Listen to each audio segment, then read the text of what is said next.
부활신앙 공동체, 오늘 말씀의 제목입니다. 부활신앙 공동체. 부활신앙 공동체의 삶이 어떠한가 하는 것을 오늘 말씀을 통해서 같이 생각을 해보도록 하겠습니다. 33절을 보시게 되면 사도들이 큰 권능으로 주 예수의 부활을 증언하니 무리가 큰 은혜를 받았다라고 기록을 하고 있습니다. 성령을 체험한 사도들에게 있어서 오직 필요한 것은 한 가지 사실, 예수 그리스도께서 다시 살아나셨음을 증거하는 것입니다. 그리스도의 부활 이전에 십자가가 있었습니다. 이것이 기독교의 큰 두 축인데, 십자가와 부활은 각각의 사건으로 두 사건이지만 이 둘은 합하여 한 가지 사실입니다. 이것이 바로 기독교입니다. 그렇다고 하면 사도들은 어떻게 해서 이 부활을 증언을 하게 되었고, 부활을 증언하는 것이 왜 그렇게 중요했겠습니까? 그것은 바로 십자가에 못 박혀 죽은 예수 그리스도가 하나님의 아들이심을 입증하는 것이 곧 부활이었기 때문입니다. 예수님께서 하나님의 아들이시다라고 하는 것은 이미 예수님의 공생에 시작할 때에 선포되신 것입니다. 예수님께서 세례 요한에게 세례를 받으시고 물에서 올라오실 때에 하늘이 열리죠. 그리고 하나님의 성령이 비둘기같이 예수님의 머리 위에 임하시면서 하늘로부터 소리가 들리지 않습니까? 이는 내 기뻐하는, 내 사랑하는 아들이요 내 기뻐하는 자라. 이는 내 사랑하는 아들이요 내 기뻐하는 자라. 이렇게 선포가 되었습니다.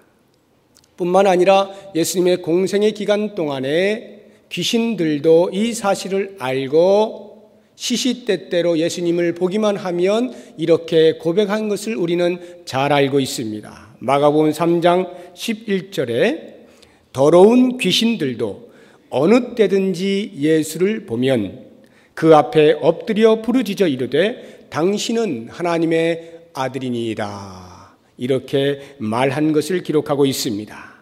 이와 같이 예수님의 공생의 기간 중에 사람들은 예수님께서 하나님의 아들이심을 여러 경로를 통하여 익히 들어왔고, 실제로 그와 같은 권능을 가지시고 가르치며 귀신을 쫓아내며 죽은 자도 살리시는 일들을 목도하였습니다.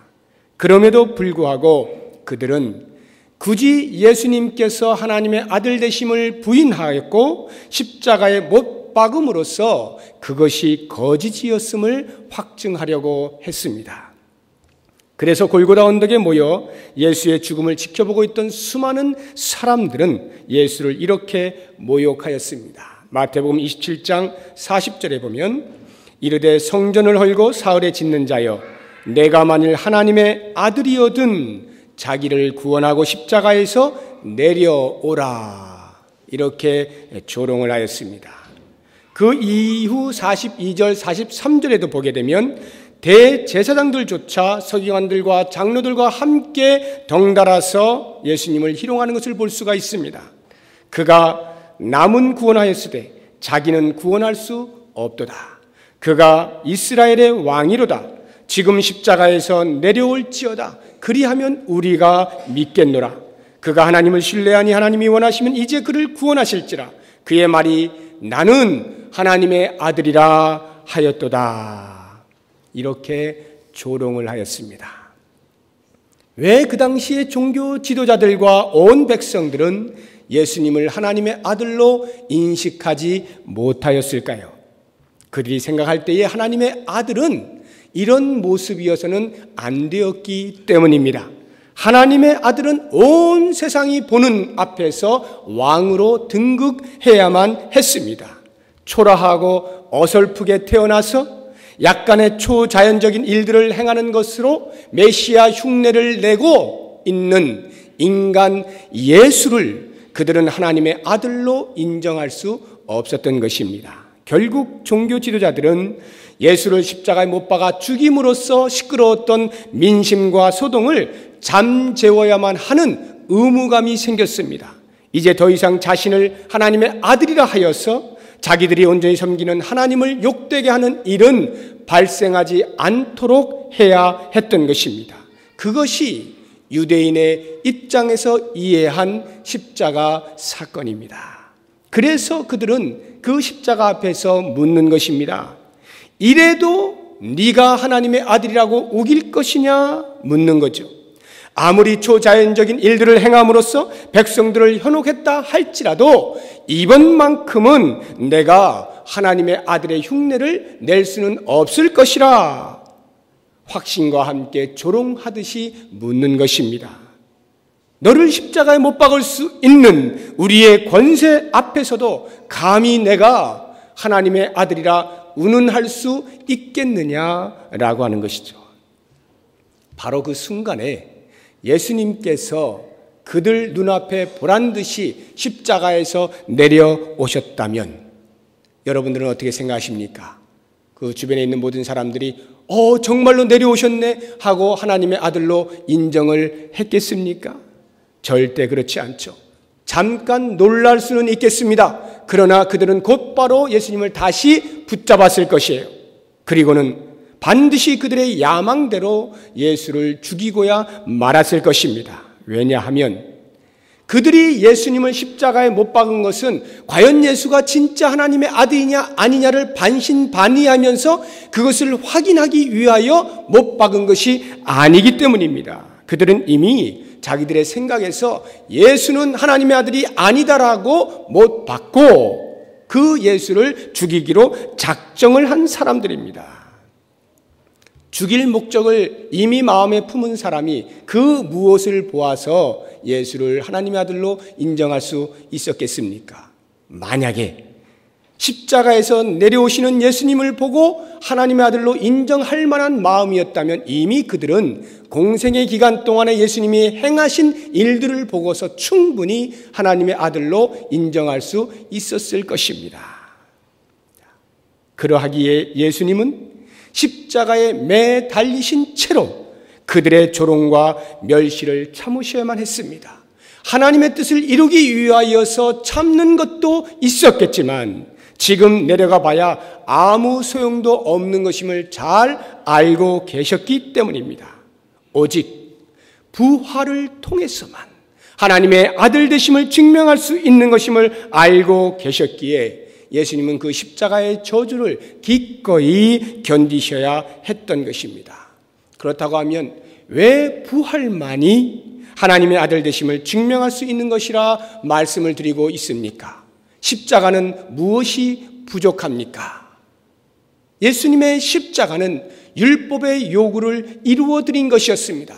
온 인류의 죄의 대가를 치르신 우리 인간들에게는 가장 기쁜 소식이 예수님의 십자가였습니다. 그러나 그 십자가의 사건만으로는 우리에게 참된 소망을 안겨줄 수 없는 것입니다. 십자가를 지신 분이 십자가의 저주를 감당하고도 남는 권세를 가진 분임이 증명되어야만 했던 것입니다. 그래야만 모든 인류는 진정으로 자신의 죄가 십자가에서 남김없이 소멸되었음을 알 수 있기 때문입니다. 예수님의 부활은 바로 그 의미를 가지고 있는 것입니다. 부활하심으로 십자가의 죽음의 권세보다 더 큰 권세를 지니신 분이셨음을 확증할 수 있는 것이었습니다.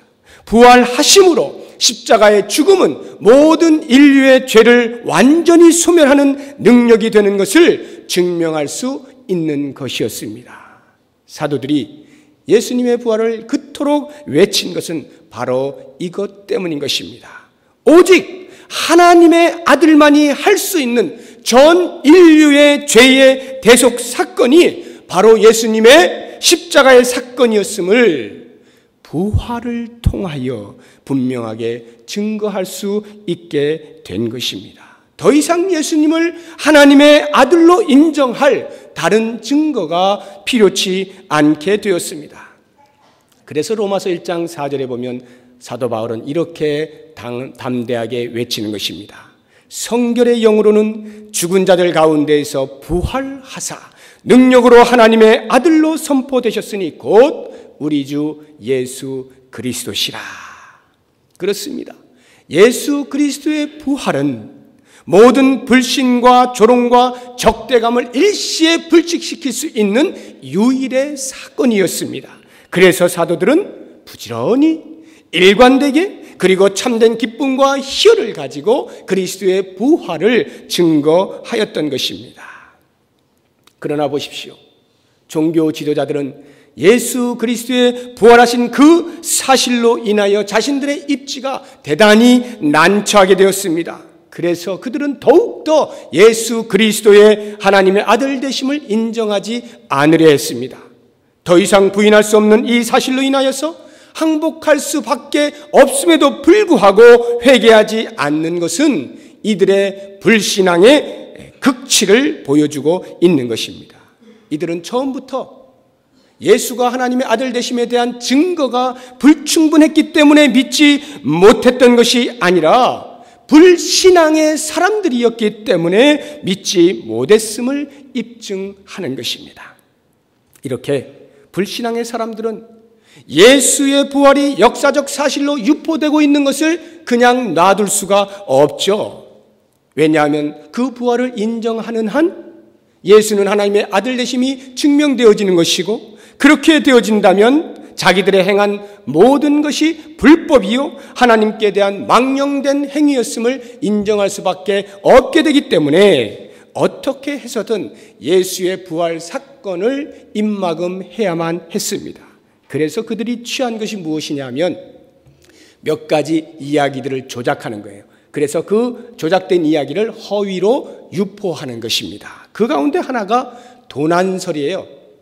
예수의 시체를 제자들이 훔쳐 가지고 가서 어디다 숨겨놓고는 예수의 시체가 없어졌다, 부활했다, 이렇게 말하는 것이라고 종교 지도자들이 꾸민 것입니다.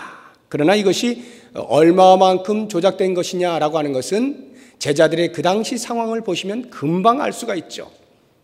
가장 제자들의 대표가 되는 베드로가 멀찍이 예수를 따라갈 뿐만 아니라 어린 소녀 앞에서 예수를 모른다 부인하고, 그것도 마지막 세 번째에는 저주를 하면서까지 맹세하면서 모른다라고 부인하지 않습니까? 그렇다고 하면 나머지 제자들은 어떠했겠어요? 수제자가 그 정도라면 나머지 제자들은 뿔뿔이 흩어져서 각각 고향으로 다 돌아간 것 아니었겠습니까? 3년 동안 예수님과 함께 동고동락하면서 훈련을 받았던 사람들이라고는 도무지 믿기지 않는 모습이잖아요. 적어도 제대로 훈련을 받았다고 한다면 비록 예수님은 돌아가셨다 할지라도, 십자가에 못 박히셨다 할지라도 자기들끼리 모여서 예수님이 가르치신 교훈이 무엇인가 곰곰이 생각하면서 그것을 더욱더 전파하려고 조직을 짜고 애를 쓰는 모습이 있어야 하지 않았겠습니까? 그런데 그들은 다 흩어져 버리잖아요. 그렇게 유약해져 버린 제자들이 어떻게 군병들이 둘러싸고 있는 그 큰 돌무덤을 열고 그 예수의 시체를 꺼내다가 숨겨놓고 예수가 부활했다라고 떠들어댈 수가 있겠습니까?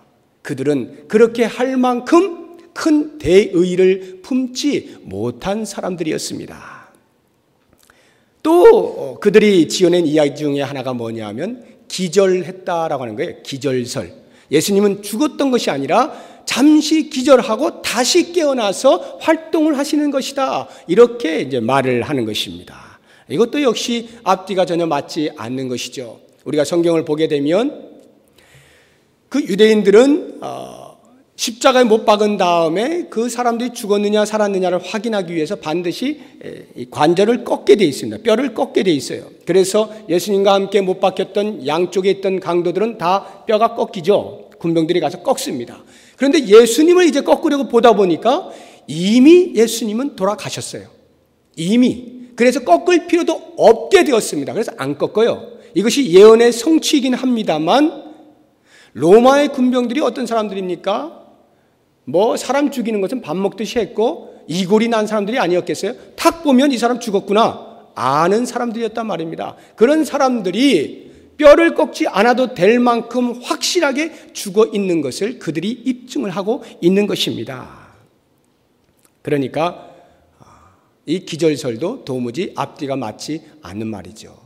또 하나가 있다고 하면 그것은 환상설인데, 예수의 제자들이 실제로 예수님이 부활한 것이 아니고 너무도 그리워하다가 꿈에 본, 환상 속에 본 그 예수님이 마치 부활하셔서 다시 일어나신 것처럼 착각을 하고 말을 하는 것이다 라고 유포하는 것입니다. 자, 이 환상설, 환상 속의 인물을 실제 인물로 바꾸었다라고 하는 것도 금방 억지인 것을 알 수가 있는 것이, 이제 각자 다 고향으로 이렇게 뿔뿔이 흩어지지 않습니까? 그들은 예수님께서 다시 부활하실 것에 대해서 조금도 기대하고 있지 않았습니다. 그렇게 공생 기간 동안에 내가 3일 만에 다시 부활할 것이다 말씀하셨음에도 불구하고 그들은 십자가에 못 박히시는 예수를 보는 순간 이미 그 마음속에 부활은 끝난 것이다 생각하고 다 흩어지는 거예요. 만약 그렇지 않았다면 그들이 모아 있었을 거예요. 모여가지고 예수님이 부활하시기만을 기다리면서 이제 다시 부활하면 어떻게 할까? 전략을 짜고 하지 않았겠습니까? 그런데 그들은 전혀 기대조차 하지 않았기 때문에 다 흩어진 것이에요. 뿐만 아니라 만약에 환상 속에서 그렇게 예수를 바라봤다 할지라도, 그래서 예수님을 실제 인물로 했다 할지라도 한번 생각해 보세요.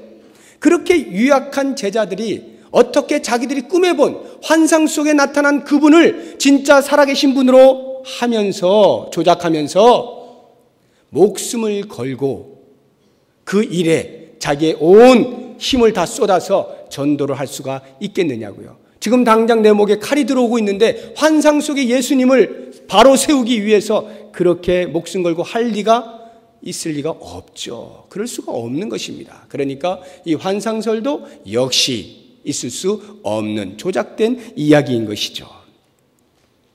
이렇게 허위로 조작을 해서라도 예수님의 부활을 부인하고 싶었던 그 당시의 종교 지도자들, 관원들과 군병들 모두에게 예수님의 부활은 어김없이 역사적인 사실로 다가왔고, 그것은 그들에게 견딜 수 없는 두려움을 안겨주었습니다.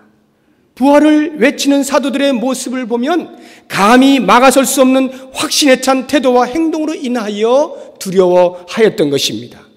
권세는 자기들이 가지고 있는데 그 권세에 조금도 굴하지 아니하는 그들의 모습 속에서 자기들이 가지고 있는 권세와는 비교할 수 없는 엄청난, 눈에 보이지 아니하는 권세를 느끼게 된 것이죠.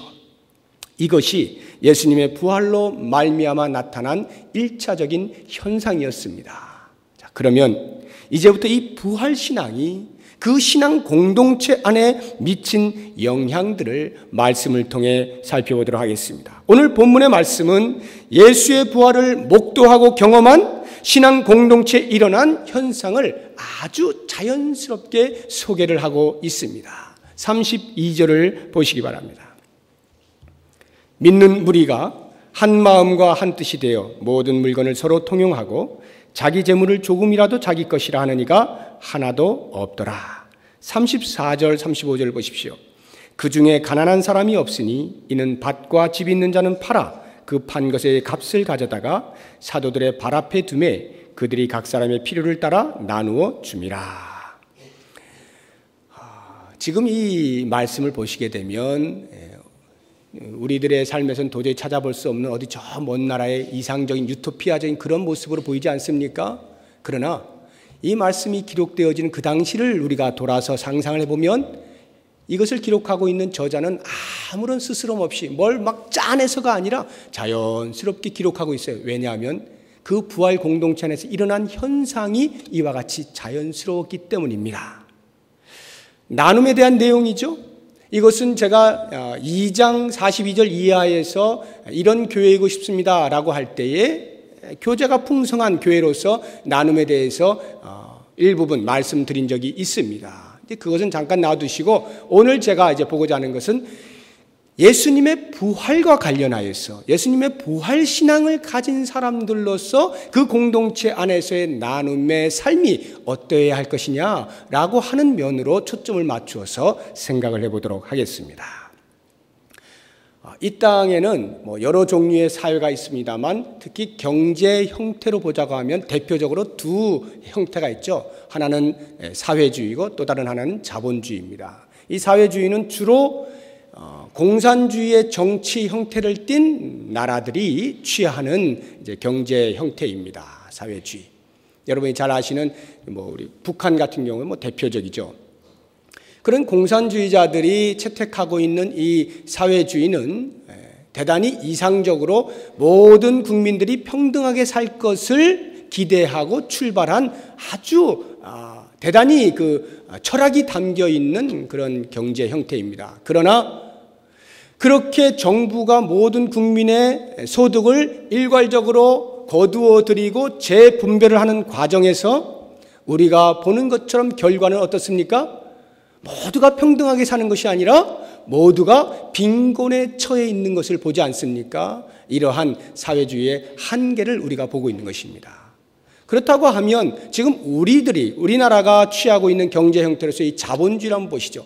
대부분 민주주의 정치 형태를 가진 나라들이 채택하고 있는 이 경제 형태의 자본주의. 이 자본주의를 보면은 능력이 있는 사람이 그 능력만큼 차등적으로 부를 축적할 수 있다라고 하는 어떤 면에서의 공평한 제도라 할 수가 있겠습니다. 그러나 우리가 보는 대로 이 자본주의 안에서도 어려움이 있죠. 그것이 무엇이냐면 빈 부의 격차가 극심한 양극화 현상입니다. 그래서 많은 나라들이 이러한 것을 제도적으로 어떻게 해서든지 회복하기 위한 여러 가지 제도들을 마련을 합니다. 특히 선진국에서는 사회보장제도를 잘 마련해서 극복을 하고자 애를 씁니다. 그러나 그러한 사회보장제도 마저도 그 뒤에 숨어 있는 권력의 흑심으로 인하여서 우리가 생각하고 있는 그 평등한 사회를 만드는 것은 참으로 요원한 것을 우리가 보고 있는 것입니다. 결국 어떤 시스템의 변화나 법의 개선 등으로 인하여서는 인류가 참된 기쁨과 행복을 또는 평화를 구현할 수 없는 것임을 알게 되는 것입니다.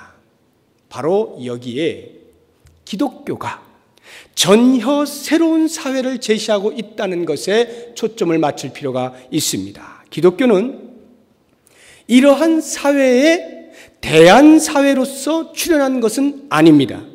보다 나은 사회를 만들기 위하여 기독교가 태동한 것 아닙니다.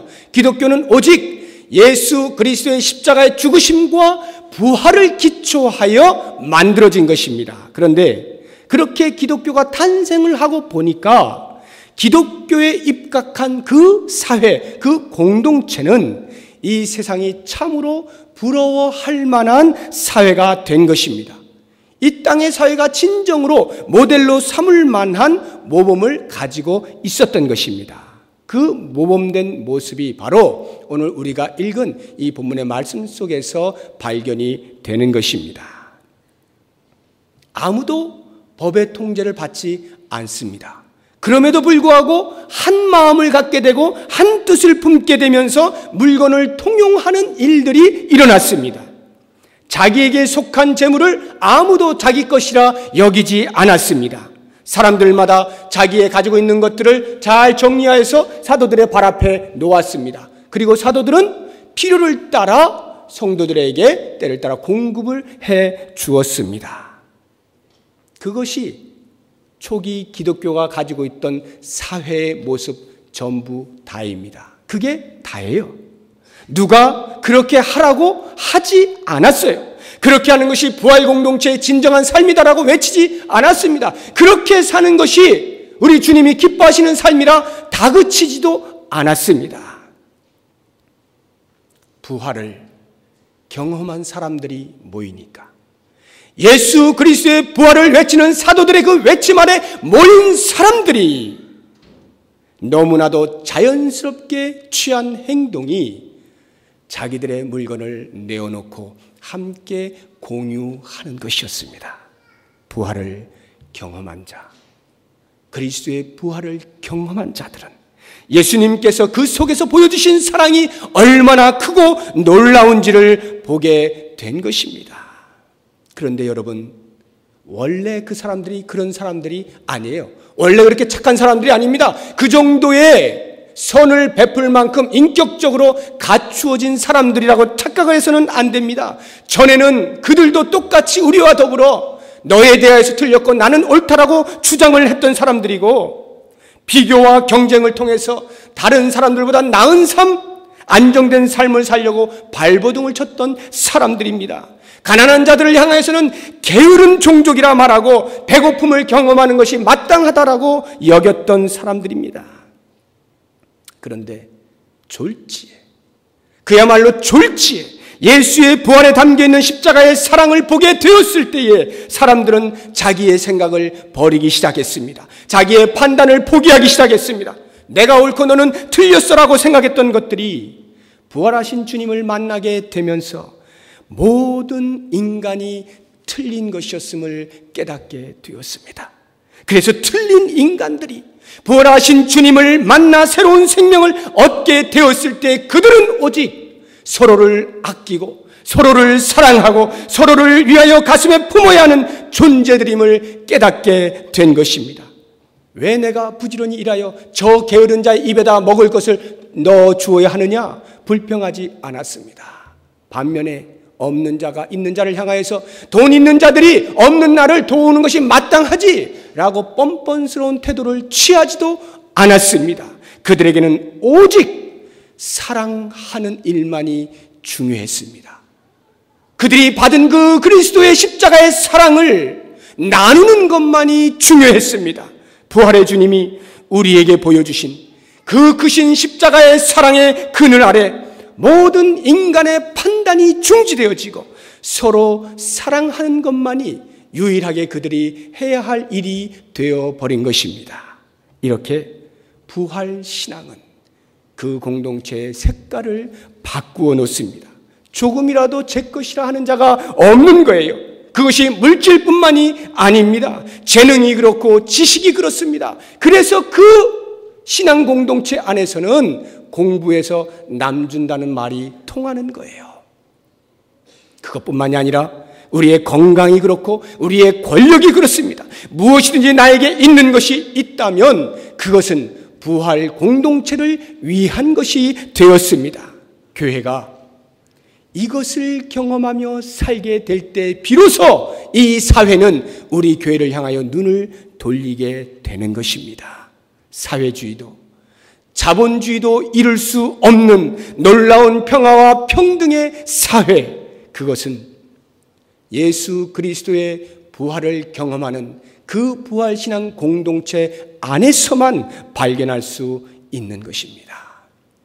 저는 우리 한국교회를 보면서 이러한 부활신앙을 가슴에 품고 서로를 위하고 서로에게 사랑을 나누고 돕는 사람들을 많이 보아오고 있습니다. 그렇게 하는 교회도 많이 있습니다. 아마도 한국교회가 병이 들었다 아무리 말을 해도 여전히 하나님께서 우리 한국교회를 통하여서 일하시기를 포기하지 않는 이유가 여기에 있지 않는가 생각해 봅니다. 우리가 알지 못하는 사이에 다른 사람들을 향하여 그리스도의 부활 속에 숨겨져 있는 그 놀라운 십자가의 사랑을 깨달은 사람들이 그 사랑을 나누어 주는 일들이 있음으로 인하여 한국교회는 여전히 앞을 향하여 나아갈 수가 있는 것입니다. 우리 교회도 마찬가지입니다. 저는 우리 교회 안에도 여전히 그와 같은 사랑에 겨워서 그 사랑을 나누어 주는 사람들이 있는 것을 보게 됩니다. 얼마나 감격스러운 일인지 모릅니다. 부활하신 주님을 만나버린 사람들은 이와 같은 사랑을 하지 않을 수가 없는 거죠. 누가 말해서가 아니고 시켜서가 아니라 내 속에 있는 종교적인 양심 때문이 아니라 사랑에 겨워서입니다. 그리스도의 사랑에 겨워서 그 일이 될 수밖에 없는 거예요. 사랑하는 여러분, 내 손 안에 든 것이 무엇입니까?